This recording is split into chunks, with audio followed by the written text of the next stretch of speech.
Пред завршување, вели државниот обвинител Ненад Савески за предистрагата, за сомнежите дека вработен во кабинетот на председателката Силјановска копирал документи и информации од информатичкиот систем на председателскиот кабинет. Сите видеоснимки од надзорните камери се анализираат во обвинителството каде се предадени, а последните активности се однесуваат на анализа на податоците од одземените компјутерски и телефонски уреди. Савески потврди дека и самиот учествувал на состанокот на истражителите за овој сензитивен предмет. Последно е дека имаше состанок со истражителите, односно истражителите од МВР и тимот на истражители кои што работи на овој случај, а е во обвинителството за гонење организиран криминал и корупција. Имаше координативен состанок на кој што и јас присуствував. Се направи еден план за понатамошни истражни действија.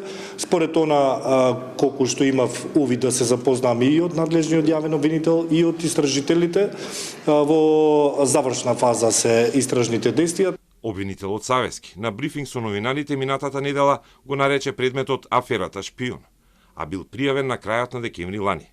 Сомнителните активности се случувале во средината на ноември. Телма објави дека осомничен е информатички администратор кој всушност е пензиониран армиски специјалец, кој што во кабинетот работел на позицијата 9 години. По пензионирањето во 2022 продолжил да работи како надворешен консултант, иако на отворени финанси не се регистрирани исплати на негово име минатата година кога беше пријавен. Случајот беше откриен по анонимно писмо во кое беа содржани повеќе наводи и се бараше нова истрага за случајот, односно да се истражи спората истрага на ОЈО-ГОК.